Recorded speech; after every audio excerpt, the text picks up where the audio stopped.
Shalom God Lovers, mungkin hari ini kita belum melihat hasil dari doa kita. Tetapi imani setiap firman yang kita dengar hari ini, maka kita akan memperoleh kekuatan yang baru. Kekuatan di hidupku, ku dapat di dalam-Mu.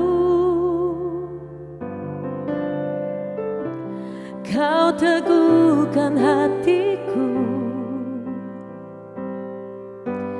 tiada yang mustahil bagimu. Sebab aku percaya, bukan karena melihat, namun karena firman-Mu yang selalu digenapi di hidupku.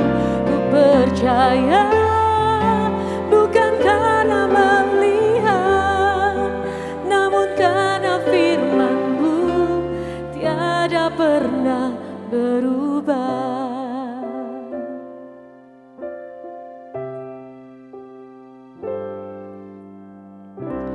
Kekuatan di hidupku, ku dapat di dalam-Mu. Kau teguhkan hatiku,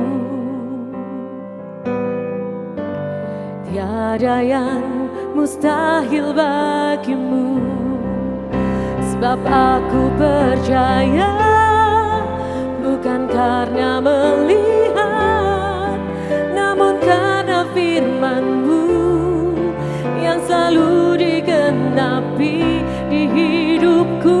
Ku percaya, bukan karena melihat, namun karena firman-Mu tiada pernah berubah.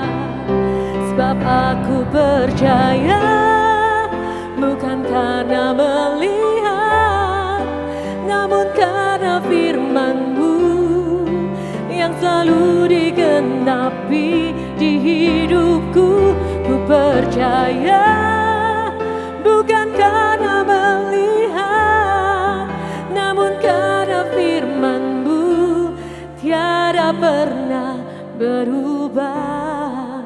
Namun karena firman-Mu tiada pernah berubah. berubah, namun karena firman-Mu tiada pernah berubah.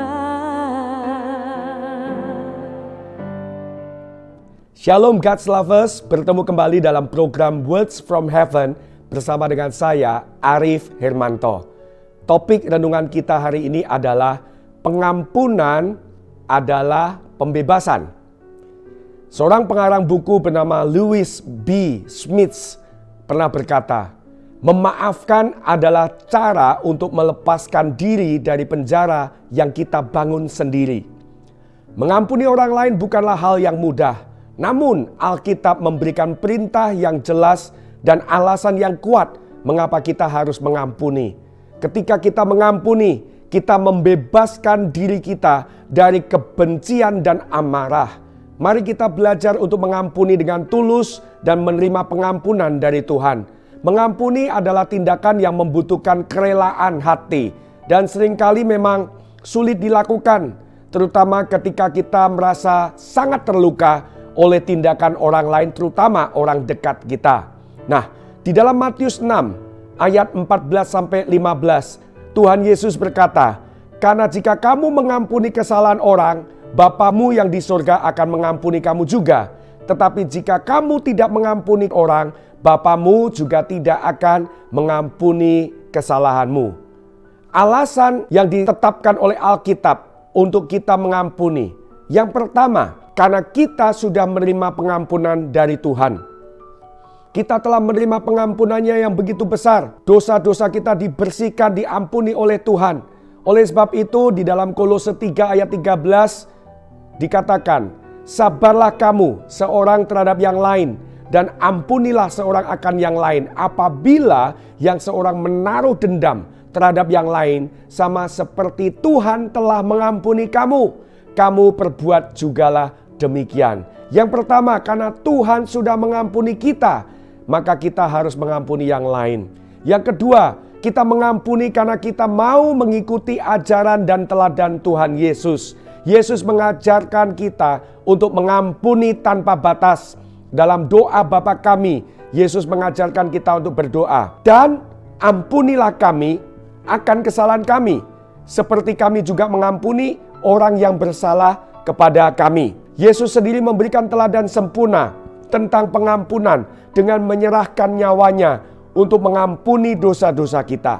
Alasan yang ketiga untuk kita mengampuni, untuk mendapatkan kelepasan dan damai sejahtera. Tidak mau mengampuni, unforgiveness, itu akan membawa sebuah beban yang begitu berat dalam hati kita. Mengampuni justru akan melepaskan, membebaskan diri kita dari belenggu kebencian, amarah, kepahitan. Oleh sebab itu dalam Efesus 4 ayat 32 Rasul Paulus mengingatkan, "Tetapi hendaklah kamu ramah seorang terhadap yang lain, penuh kasih mesra dan saling mengampuni, sebagaimana Allah di dalam Kristus telah mengampuni kamu." Alasan yang keempat, supaya kita menjadi semakin serupa dengan Bapa di sorga.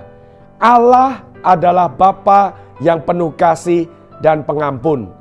Ketika kita mengampuni, kita semakin menjadi serupa dengan Allah dan kita dapat menunjukkan kasih-Nya kepada dunia. Nah, persoalannya, mengapa kadangkala banyak orang itu sulit mengampuni? Mengampuni memang bukan suatu hal yang mudah, melibatkan sebuah proses kesembuhan emosional yang dalam. Beberapa alasannya mengapa sulit untuk mengampuni adalah, yang pertama karena rasa sakit yang mendalam.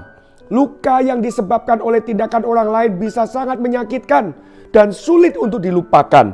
Yang kedua, kenapa kita sulit mengampuni? Ketidakpercayaan. Sulit untuk mempercayai orang yang telah menyakiti kita, apalagi orang dekat kita. Yang ketiga, kenapa orang sulit mengampuni? Karena ada kebencian. Kebencian yang mengakar di dalam hati dan sulit untuk dicabut, sulit untuk dihilangkan. Nah, bagaimana kita bisa mengambil langkah-langkah untuk mengampuni orang yang bersalah kepada kita? Yang pertama, mengakui rasa sakit ini di hadapan Tuhan.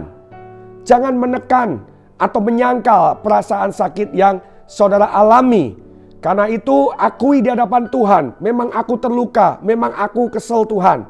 Yang kedua, bawa di dalam doa, minta kekuatan Tuhan, minta hikmat Tuhan, supaya kita sanggup mengampuni orang yang bersalah. Yang ketiga, lepaskan keinginan untuk membalas dendam. Serahkan dendam itu kepada Allah. Yang keempat, kita bisa fokus kepada pemulihan diri sendiri. Artinya apa? Jaga kesehatan fisik kita, jaga kesehatan mental kita. Dengan melakukan aktivitas yang produktif dan positif, kita bisa melayani Tuhan, kita bisa aktif untuk melayani di gereja dan membangun kembali citra diri kita. Yang kelima, yang sangat penting adalah kita mencari dukungan. Kita berbicara, sharing dengan pembina rohani kita. Kita berbicara dengan sahabat kita, keluarga, atau bahkan konselor-konselor yang dapat membantu saudara dalam proses kesembuhan secara emosi.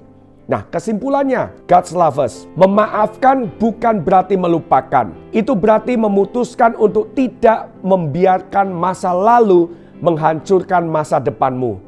Mengampuni adalah pilihan yang sulit, tetapi merupakan pilihan yang benar. Dengan mengampuni, kita tidak hanya membebaskan orang lain, tetapi juga membebaskan diri kita dari belenggu kebencian dan amarah. Saat kita mengambil langkah pengampunan, maka kasih karunia Tuhan akan menaungi kita dan memampukan kita untuk mengampuni orang yang bersalah kepada kita. Marilah kita mengikuti teladan Tuhan Yesus dan mengampuni orang-orang lain yang telah menyakiti kita. Pertanyaannya, apa yang membuat saudara sulit untuk mengampuni orang lain? Dan bagaimana saudara dapat belajar pada hari ini untuk melepaskan kebencian dan amarah itu? Apa yang dapat saudara lakukan untuk mengampuni orang dan mungkin saudara juga bersalah, saudara minta maaf kepada orang lain? Mari kita berdoa. Bapa yang baik, kami berdoa, mohon pengampunan-Mu semakin nyata dalam hidup setiap God's lover. Seringkali kami tidak bisa mengampuni Tuhan, dan kami mau supaya kasih-Mu yang besar itu mengalir dalam hati kami. Dan biarlah pengampunan Kristus, salib Kristus itu yang akan memberikan kekuatan kami untuk mengampuni orang-orang yang bahkan tidak layak diampuni. Tuhan, kami mau melepaskan kebencian, amarah, geram kepada orang-orang yang selama ini telah menyakiti kami. Kami mau mengampuni mereka, kami ambil keputusan. Dan biarlah kasih karunia Tuhan menaungi kami dan memberikan damai sejahtera. Memampukan kami untuk berbuat baik kepada bahkan sekalipun musuh-musuh kami. Berkati setiap God's lover yang mendengarkan renungan ini. Di dalam nama Yesus Kristus kami berdoa dan mengucap syukur. Haleluya. Amin. God's lovers diharapkan membagikan link YouTube renungan ini kepada saudara, kerabat, dan teman. Terima kasih. Tuhan Yesus memberkati.